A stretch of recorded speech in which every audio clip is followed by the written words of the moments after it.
Bom, neste momento, gostaria de convidar a nossa palestrante dessa tarde, a professora doutora Kátia Lucy Pinheiro.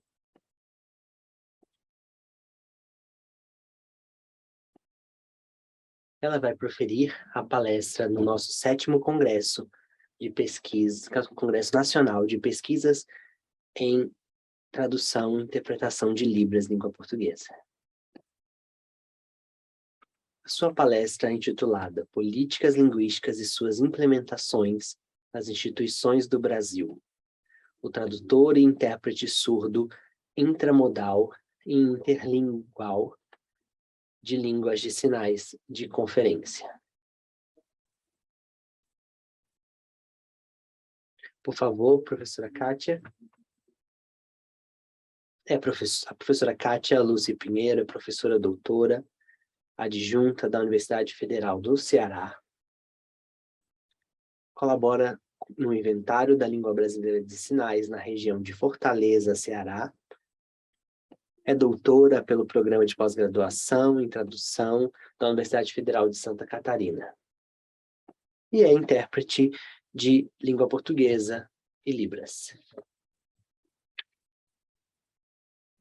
Boa tarde.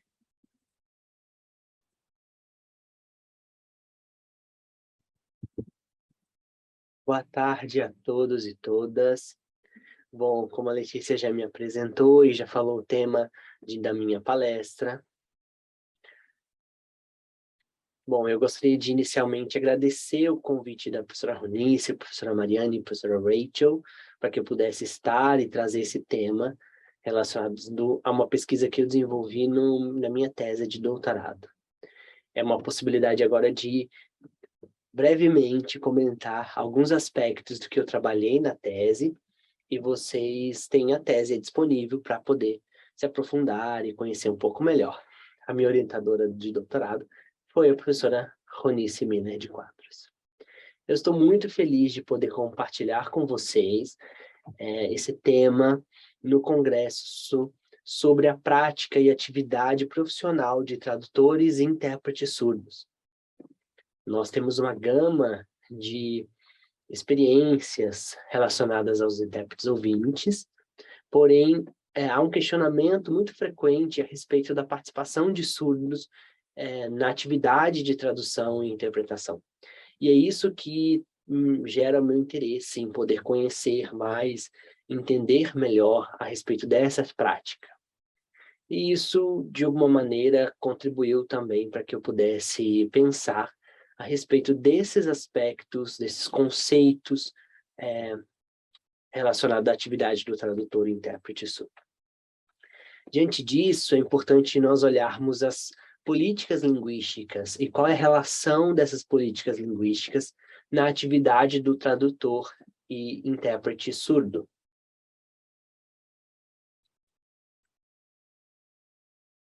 De maneira geral, as pesquisas que abordam a tradução e a interpretação realizada por pessoas surdas ainda é um campo incipiente.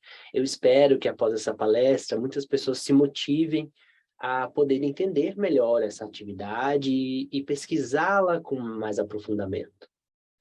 Inicialmente, se observarmos o decreto 5626, que foi publicado no ano de 2005, ele aborda a respeito da atividade, a proficiência exigida de pessoas surdas. E relata que deve ser realizada, o profissional surdo, proficiente, tem um campo de atuação. E o decreto, então, relata que este profissional surdo, proficiente, ele vai atuar com quais línguas? A Libras e uma outra língua de sinais, ou seja, uma língua de sinais de um outro país. Ele atuaria com a língua nacional e outra língua de sinais. Então, o ProLibras, ele fomentou essa possibilidade de o tradutor surdo atuar. Porém, ele contempla a atividade de Libras português. Ele não explica aquilo que está na legislação, que é a atividade do intérprete com outras línguas de sinais. Então, essa atividade de interpretação intramodal, na mesma modalidade, é um elemento, um ponto que precisa ser pensado, além das pesquisas que já existem sobre a tradução. No meu trabalho, eu foco na interpretação intramodal, ou seja, de língua de sinais para uma outra língua de sinais. Um campo que se destaca é o contexto de conferência.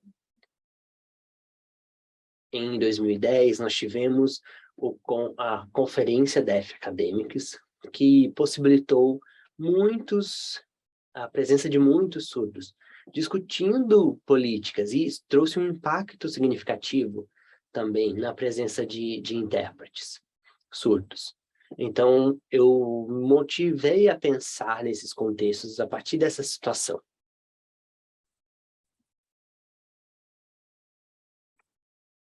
Então, eu trabalho com as línguas de sinais nacionais, ou melhor, a língua de sinais nacional. Quando falamos em língua de sinais nacional, nós estamos falando da Libras aqui no Brasil. Quando estamos falando nos Estados Unidos, a sua língua de sinais nacional, nós estamos falando da ASL. Quando falamos da língua de sinais na França, estamos falando da língua de sinais francesa como língua de sinais nacional. E existem, então, situações em que essas línguas são traduzidas ou interpretadas.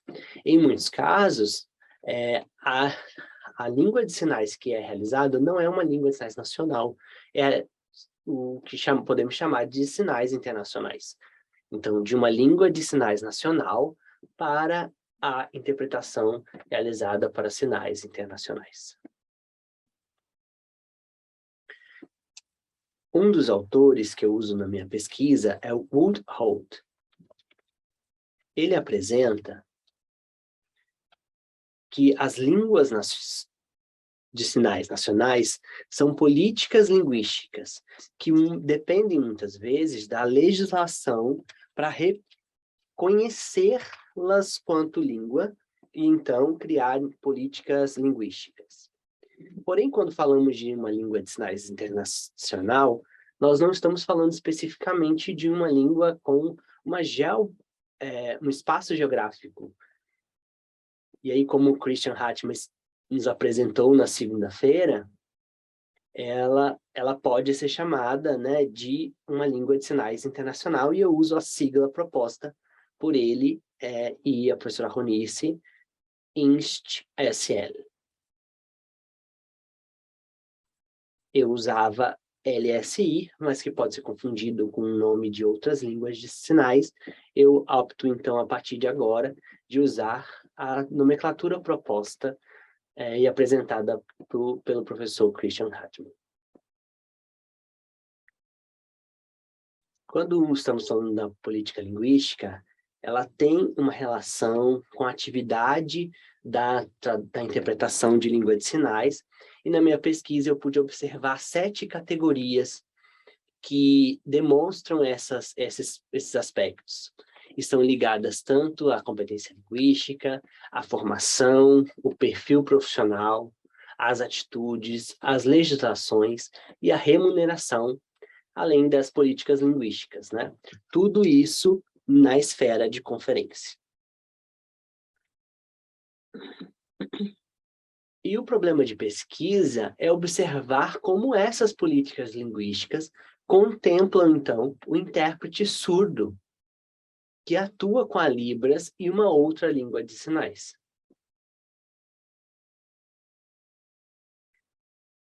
Eu tinha como objetivo geral analisar as políticas existentes, observando como elas se relacionam à atividade da tradução e interpretação em contextos de conferência, sejam conferências internacionais ou conferências regionais, locais. Eu brevemente vou apresentar para vocês aqui a fundamentação teórica que subsidiou o trabalho. Vocês vão poder, na tese, ter acesso maior a essa discussão teórica.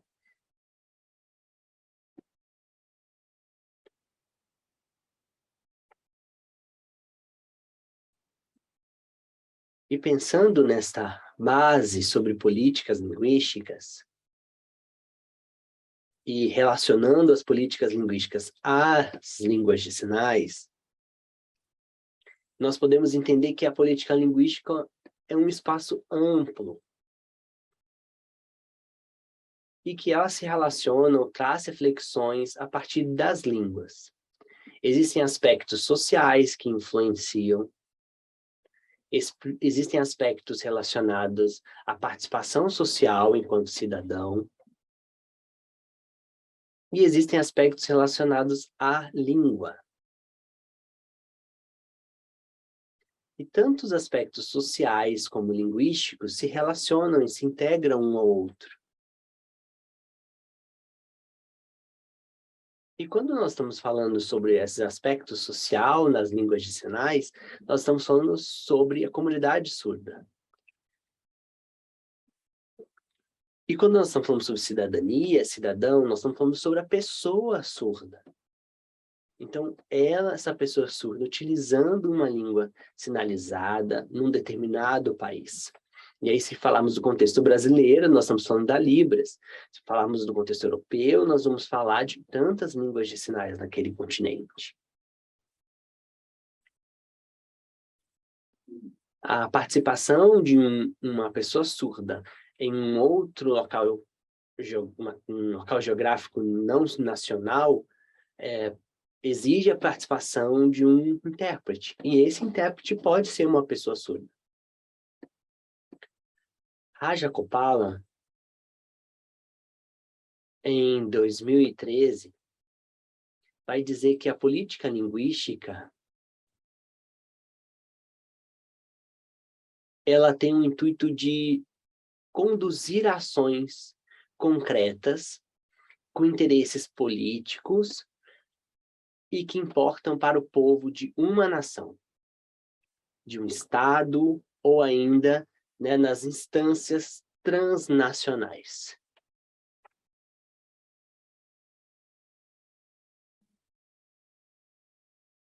Tanto países vizinhos, fronteiriços ou outros países. Se pensarmos na língua de sinais, nós vamos identificar que a língua de sinais apresenta elementos que são de regionalidade, de regiões, e também de uma língua de sinais nacional. E essa transnacionalidade que a Jacompa fala pode ser tanto em línguas de sinais de outros países, como também os sinais internacionais, que é uma discussão já há um tempo, se sinais internacionais seria uma língua, ou teria um status de língua, ou seria uma língua artificial, um pidgin, uma forma de comunicação. Porém, ela possibilita um processo de interpretação que envolve uma questão cultural, e eu vou comentar mais adiante sobre isso. Aqui vocês podem ver, né, como as línguas sinalizadas, de algum modo, elas se apresentam, tanto na língua de sinais internacional, a língua de sinais nacionais, as línguas de sinais regionais, as línguas de sinais fronteirísticas ou de fronteira, sinais caseiros, gestos. E aqui, quando eu estou falando de gestos, eu estou falando da possibilidade de se comunicar a partir de um gesto que pode exigir uma atividade de interpretação. Além da escrita de sinais, ou também, né, em relações intramodais e intermodais, tanto entre surdos quanto entre ouvintes. Eu vou dar destaque na minha fala para 3 desses pontos.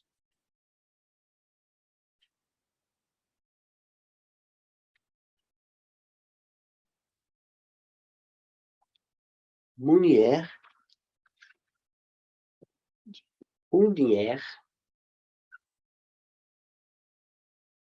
ela fala a respeito da geopolítica das línguas de sinais. E ela apresenta como a política linguística observa tanto a questão do direito, da garantia, do registro, da história, e ela registra quais são as legislações que os países já têm, legislações que garantem a língua de sinais. Em 2016, a sua pesquisa encontra 31 línguas de sinais registradas. A WFD, a partir do seu atual presidente, o Munhai, Joseph Munhai, então registra um outro quantitativo de línguas de sinais, ao total 193, sendo 41 delas com legislações específicas. Esse é um dado de 2017, que possivelmente outras línguas de sinais já devem ter seu registro. A WFD fez uma atualização em 2020, que vocês podem ter acesso no site da Federação Mundial de Surdos.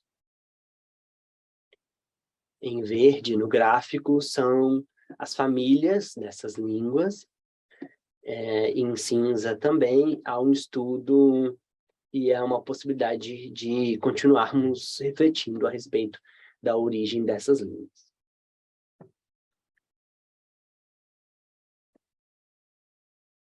Vejam aqui no slide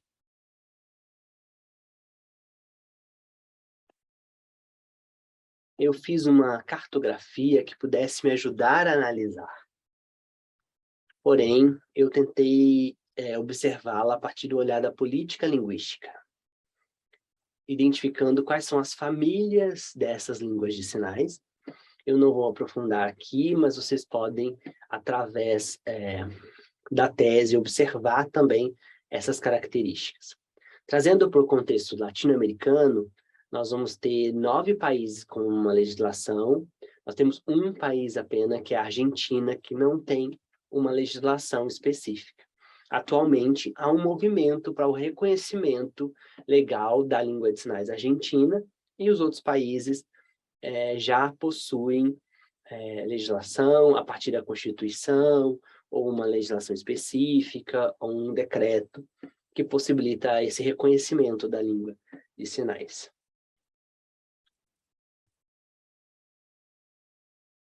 Nós sabemos que o reconhecimento possibilita, por exemplo, a garantia de acesso à língua de sinais, a segurança no uso dessa língua e tantas outras vantagens. Aqui, brevemente, nós podemos observar as situações regionais da língua.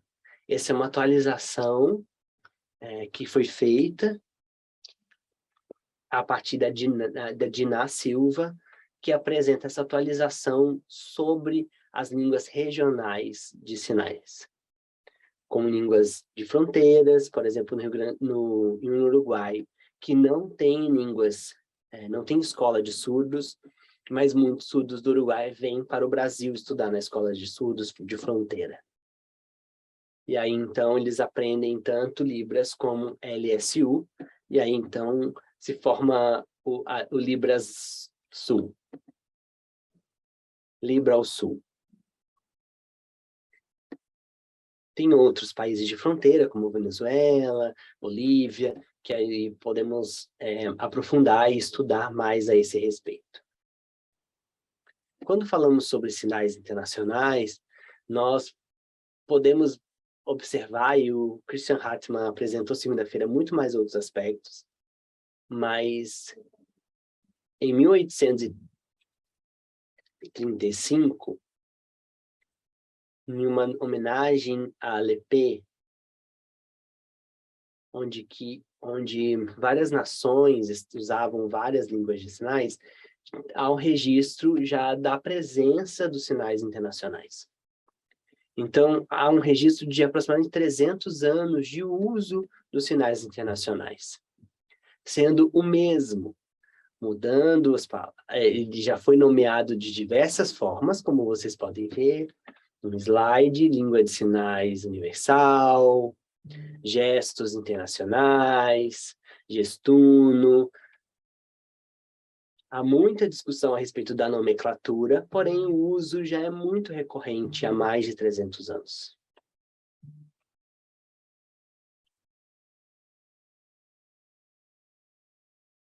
Muitos surdos autores abordam que o encontro entre surdo e surdo possibilita o uso de uma língua de sinais.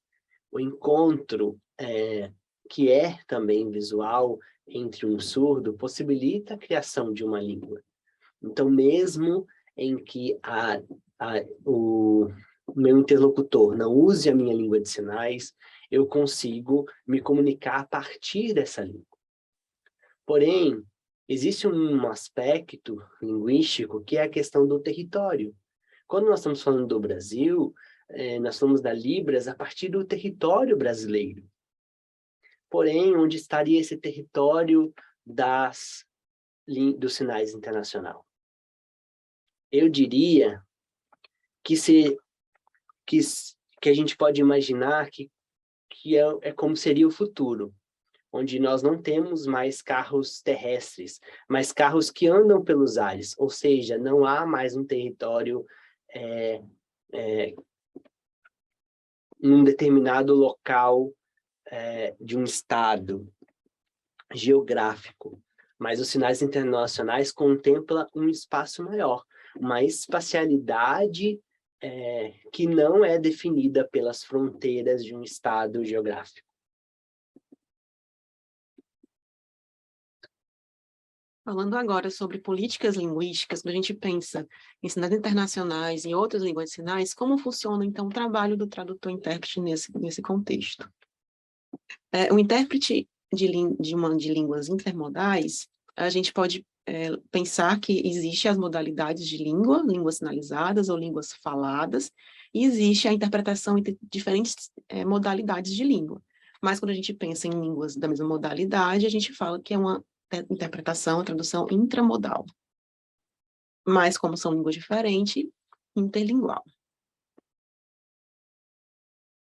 O profissional tradutor-intérprete que tem um conhecimento, né, de duas línguas de sinais de países diferentes e faz uma tradução entre essas duas línguas, ele precisa, obviamente, além de conhecer a língua, absorver aquela cultura, né, conhecer as políticas, o contexto político daquele estado, daquela região, para que essa tradução ela seja feita efetivamente. E aí, portanto, ao traduzir de uma língua de sinais de um país para a língua de sinais internacional, é preciso também que haja cultura envolvida nessa relação. A proficiência do profissional tradutor-intérprete, quando a gente pensa no exemplo, então, da professora Mariane Stupf, né? Ela domina, conhece a língua de sinais brasileira, a língua de sinais francesa, a língua de sinais de Portugal, a língua de sinais espanhola, enfim, né, uma gama de língua de sinais. Só que ela não trabalha com todas elas, né, ela não faz tradução com todas elas, porque a competência linguística ela não é a mesma competência tradutória. Né? Quando ela vai trabalhar com as línguas, ela opta por algumas delas que ela domina, né? Porque isso também vai envolver uma relação cultural. Então, é uma opção do profissional qual língua que é mais confortável para trabalhar com a tradução. Então, nós temos vários exemplos de surdos que são bilíngues, poliglotas, e aí eles não trabalham necessariamente com todas elas, traduzindo todas elas. Essa minha pesquisa de 2019, na verdade, não tinha acontecido ainda esse modelo de interpretação de cabine de língua internacional, que a gente não está vendo os profissionais intérpretes de SI, né? Então, a tecnologia possibilita essa nova forma de trabalhar, né? Então, as conferências, né, no decorrer do tempo, por conta da tecnologia, ela também acompanha isso na oferta do serviço de interpretação. Vocês vejam aqui essa imagem, quando fala, né, a Associação Internacional de Tradutores e Intérpretes de Conferência propõe, aí que ela propõe um posicionamento para os profissionais intérpretes. Então, imagine aqui que está tendo uma palestra em sinais internacionais, que aí seria a B, e eu, intérprete para Libra, interpretando para Libra, seria a. Então, isso quer dizer que a interpretação para A parte de um intérprete fluente na sua L1. E aí, portanto, ele vai interpretar para a sua L1 e pode também traduzir para a L2, que seria a B. Então, há essa possibilidade de direção, da A para B ou da B para A. Do C, que é o que não é tão fluente na língua, ele consegue compreender bem, né, mas ele não consegue traduzir para o A, que é fluente. Interpretar para o que é fluente. Então, o processo metodológico da minha pesquisa ele é qualitativo e quantitativo. Eu usei como instrumento de pesquisa o Google Forms, e também uma entrevista semi-estruturada com os participantes da pesquisa, e também foi um estudo autoetnográfico, porque eu também fiz parte dessa pesquisa como também pude, por conta da minha própria experiência com interpretação.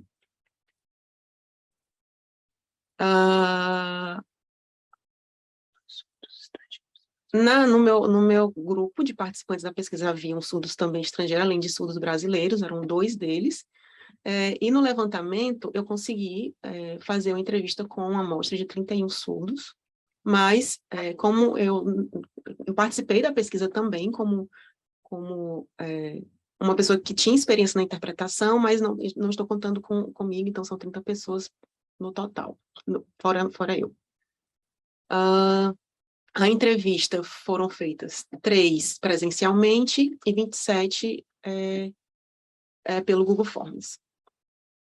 Só que dos convites, eu convidei alguns, só 25 me responderam, né, como aceitando participar da pesquisa, e por isso, no total, tivemos 28 participantes da pesquisa, né? Foi aprovada, minha pesquisa foi aprovada no Comitê de Ética, né? Eu acabei não colocando no slide, porque por fazer entrevista com pessoas, e também utilizei o Google Forms, como dito anteriormente. Volta, por favor.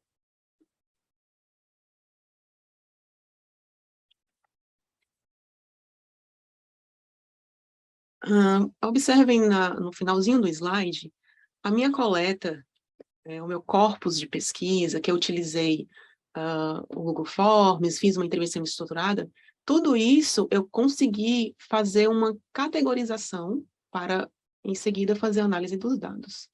A categorização, eu conversei com a minha orientadora, a professora Ronice, e definimos, então, 7 categorias para análise, que constam aqui no slide.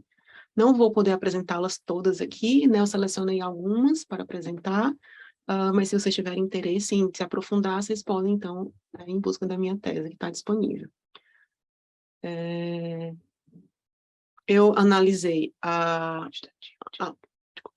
análise, né? A análise quantitativa de conferência, a competência linguística desses intérpretes participantes, a formação de cada um deles, a remuneração, a legislação e outros. Eu trago um pouquinho mais da minha análise agora. A autora Bianca Silveira, ela é tradutora surda, e ela publicou um artigo já com um levantamento de surdos, de conferências com interpretação de surdos, né? Eu apresento aqui esse levantamento, e eu aproveitei do seu modelo e fiz um acréscimo com novos eventos depois do seu levantamento. Então, até 2019, a primeira tabela é o levantamento da Bianca, e a segunda tabela foi o meu levantamento.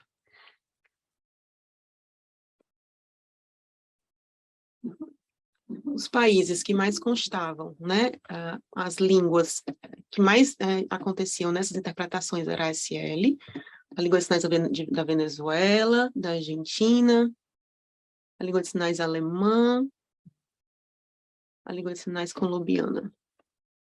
Então, todas essas já foram identificadas nesses congressos, além das sinais internacionais, que é o que já aparece, né, desde sempre e vai continuar. Imagino que outras línguas de sinais de outros países, elas não vão estar tão frequentes nesses contextos. Para o Google Forms, eu fiz perguntas com respeito à participação em conferências, né? Eu perguntei aos participantes, vocês já interpretaram, a experiência de vocês foi apenas em eventos ou em outros contextos? Em vermelho, 44% confirmaram que a sua participação foi só em eventos de conferência, e 56% relataram que, além dos eventos, eles também participaram, ou trabalharam, né, prestaram serviço de interpretação em outros contextos, como vocês podem ver aqui. Consta na resposta dos participantes interpretação na saúde, turismo, esfera jurídica, em outros contextos para além das conferências, ou encontros em associações, atividades remotas. Volta só um pouquinho, por favor. Então, até 2019, teve esse levantamento da Bianca, e a partir daí apareceram, na verdade, por conta do contexto pandêmico que a gente passou, outras atividades como lives musicais, a Sudolimpíada que aconteceu nesse ano mesmo, né? Então, isso são só alguns acréscimos de outras atividades que surgiram depois do levantamento, anteriormente. Nas entrevistas, né, eu perguntei qual a participação deles como intérprete, além das conferências, qual tipo de conferência era acadêmica, e a maioria das respostas era que acadêmica. 3 entrevistados, eu selecionei 3 respostas que mais chamaram a atenção, e um deles respondeu que ele já participou de conferências com surdos de outros países que não sabiam sinais internacionais, e aí precisava de um auxílio, na verdade, para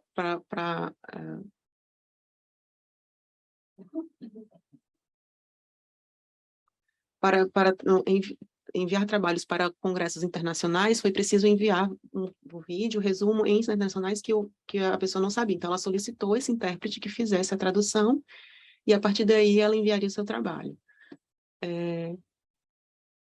E outra resposta foi que havia um conhecimento, uma fluência em internacionais, e a partir daí que o intérprete também começou a trabalhar, essa pessoa começou a trabalhar como intérprete entre línguas de sinais.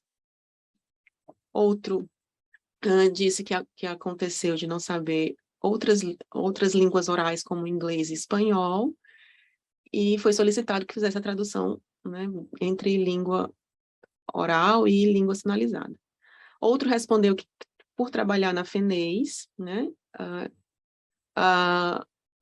e não sabia, né, as pessoas que trabalhavam na FENEIS não sabiam inglês, e aí precisou de auxílio dessa pessoa específica, desse participante específico, fazer uma tradução.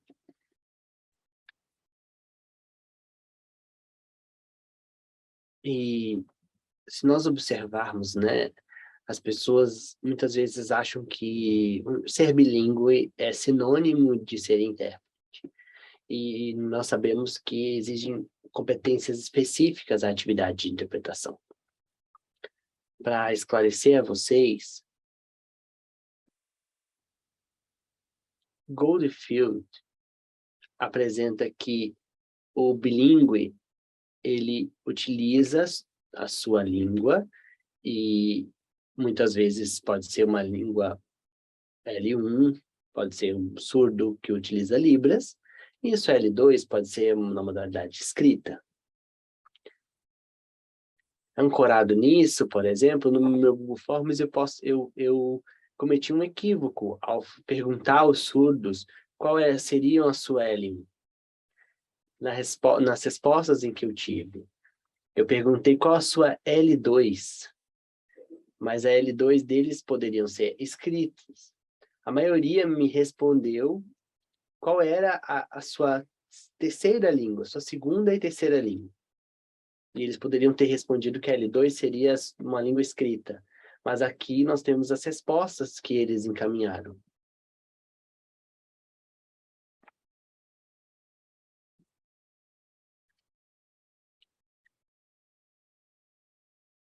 28 deles, dos 28 participantes,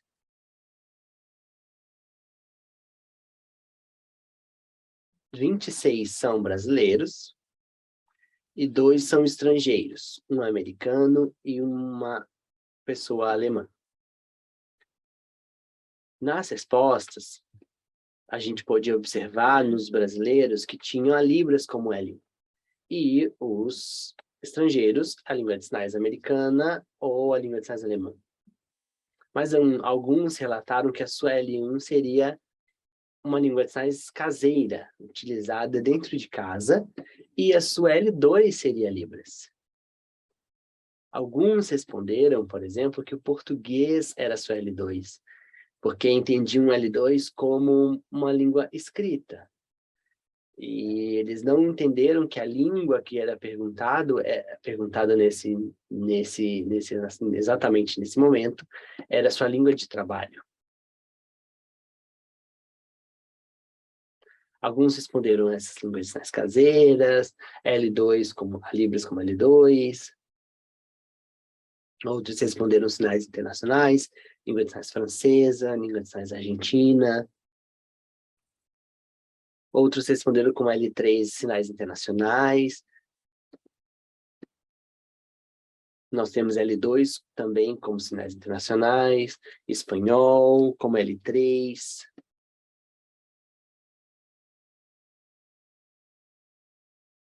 Outro aspecto interessante foi a respeito da formação.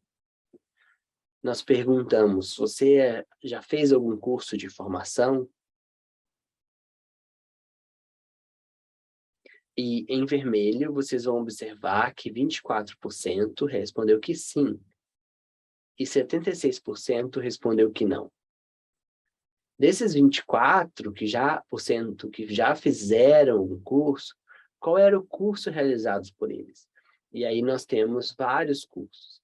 A grande parte, cursos feitos fora do país, porque o Brasil não tinha um curso voltado à tradução ou à interpretação realizada por pessoas surdas com língua de sinais. Nas entrevistas, nós tivemos os dados muito parecidos relacionados aos cursos. Alguns relataram workshops ou cursos de curta duração. Alguns relataram que, na realidade, a sua experiência é uma experiência empírica prática, que desenvolveram a partir das conferências em que atuaram. Porém, eles sentem uma carência nesse desenvolvimento de aspectos teóricos relacionados à prática da interpretação. No próximo slide, por favor. Lembra que eu comentei a respeito do decreto 5626, em que dizia sobre a proficiência? Quando eu perguntei sobre a compreensão deles sobre o decreto, sobre eles conhecerem o decreto, a maioria relatou que não conhecia essa informação dentro do decreto.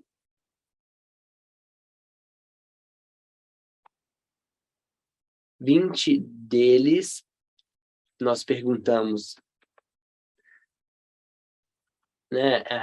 deram essa resposta a respeito da legislação, e a gente pôde perceber que talvez ainda falta uma compreensão maior dos surdos a respeito da questão da proficiência. E nós esperamos que os surdos estejam num status maior em relação à atividade profissional em tradução e interpretação. E isso não necessariamente necessita de uma legislação, necessita apenas de uma compreensão a respeito de que as pessoas trabalham com determinadas línguas.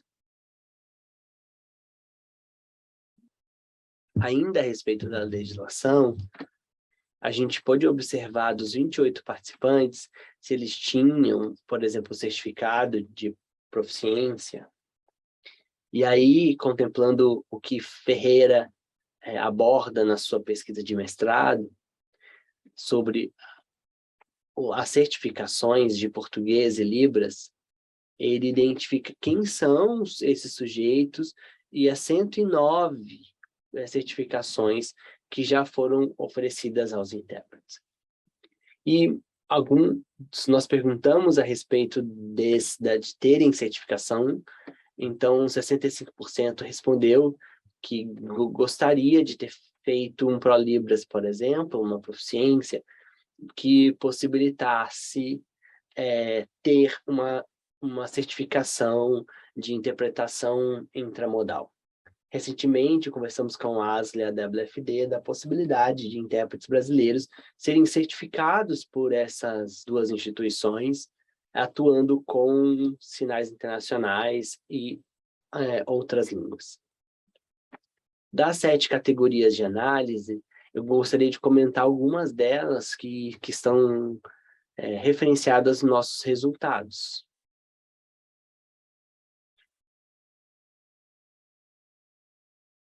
E uma delas é porque eu quero falar a respeito de intérpretes de surdos. Porque registrar essa atividade também nós registramos como uma política linguística. Quando nós estamos falando dessa política, a gente está falando da atividade de interpretação que está para além do registro se é uma pessoa surda.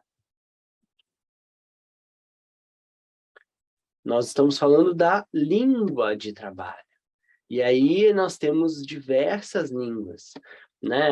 Pode ser a realização da tradução para uma língua de sinais, uma interpretação oral para uma língua de sinais, de uma língua de sinais para uma língua de sinais tátil. Então, existem muitas possibilidades.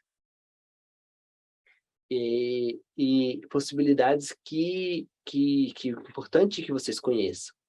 Quando nós estamos falando dessa conferência aqui, nós estamos falando da conferência de tradução e interpretação de línguas de sinais português. Independente se é surdo ou se é ouvinte, mas falando da prática da atividade que deve ser realizada de forma integral.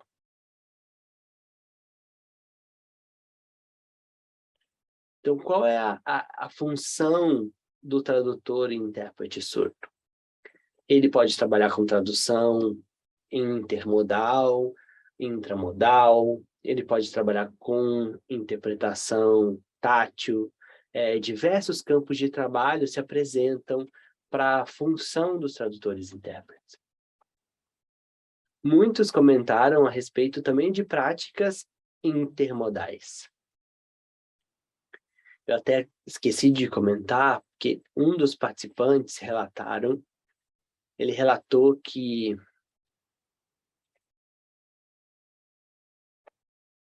alguém pediu para que ele pudesse, dos Estados Unidos, pediu para que ele fizesse interpretação, na verdade, uma tradução de um texto em inglês para Libras. E no contexto acadêmico, isso é muito recorrente, de que textos em inglês sejam traduzidos para a língua de sinais. Além disso, tem a prática da atividade de interpretação tátil, que são aspectos importantes a serem pensados. E quando nós estamos falando de proficiência, não estamos falando da competência interpretativa. Nós não estamos falando do plurilinguismo, que possibilita a aquisição de muitas línguas, né? ou uma pessoa multilingüe. Nós sabemos que o espaço de conferência é um espaço multilingüe por essência. E por ser um espaço multilingüe, exige a presença de um intérprete. E essa pluralidade faz com que as pessoas desenvolvam ou busquem desenvolver novas línguas de trabalho.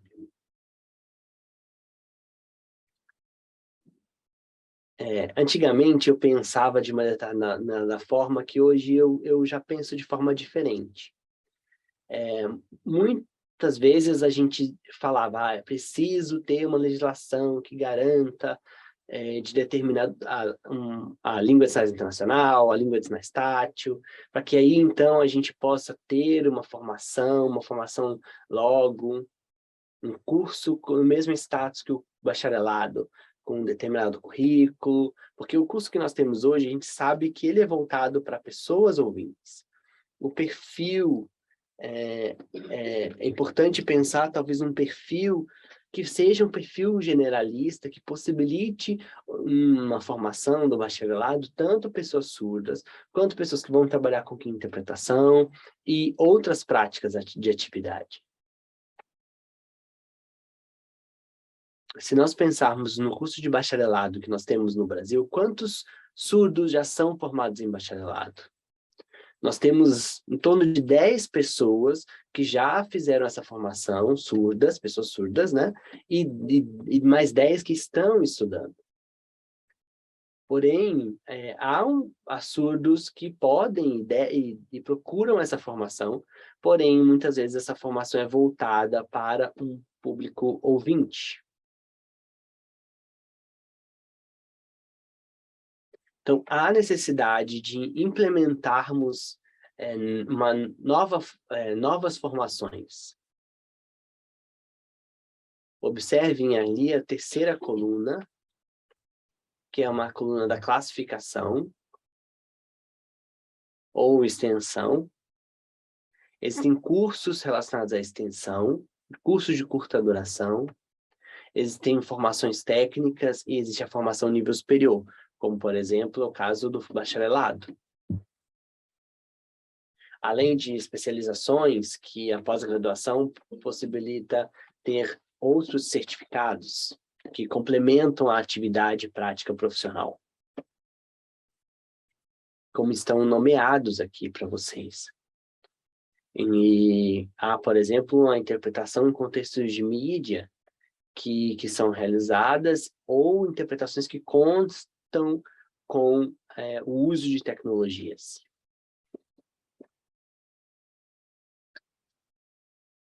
Como conclusão, né, a gente precisa trazer à tona discussões sobre a política linguística, chamar atenção também para as políticas de tradução. Nós temos aqui exemplos de conferências, que é um espaço de fomento de conhecimento, que as pessoas vêm aqui para aprender, e precisa que haja uma acessibilidade em línguas diferentes. Como pensar na atitude, no perfil desses profissionais, na remuneração, né? Não deu para explicar sobre tudo isso aqui nessa palestra por conta do tempo, como a remuneração, mas esse trabalho que acontece com intérpretes surdos são pagos, são trabalhos voluntários, todas essas discussões precisam ser feitas ainda. Também é preciso pensar em cursos de formação para esse público. Então, esses 3 pontos, né?